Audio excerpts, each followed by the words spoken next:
gavana wa Kisii aliambia watu anaenda kulaunch pending bills ambazo alisema kuna pesa za serikali zilikuwa zimefunjwa vibaya.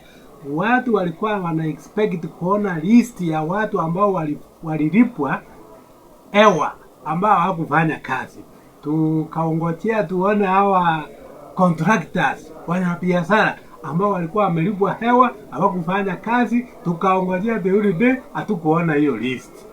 Finally tukaona list nyingine ikisomwa, haikuwa na ile matarajio ya wananchi. Wananchi wote hata Kenya mzima walikuwa wamewatch sana ili waone ni wakani hawa walilipwa pesa hawakufanya kazi.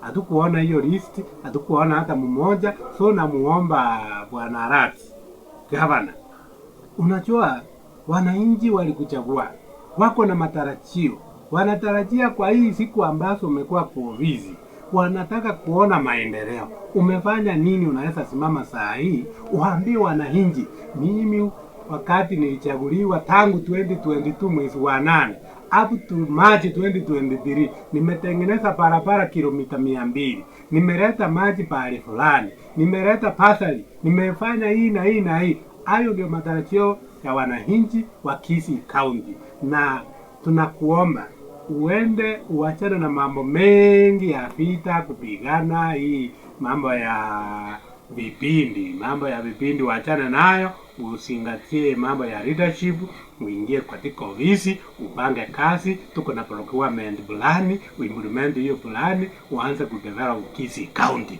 Otherwise we are waiting to see the development which is taking place from your leadership. Sisi hatuna wakati wa kuwaste.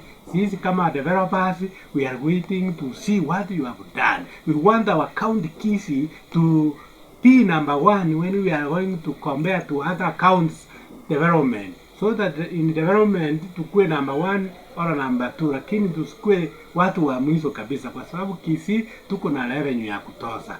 Tuko na wana biashara ambao wako hard working. Kisii tuko na watu ambao wako serious, developers wako serious.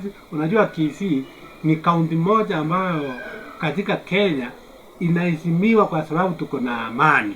Watu hawataki vita. Hii county wakati wa 2007 watu walipigana, county yenye haikupigana katika Kenya ni Kisii County peke yake.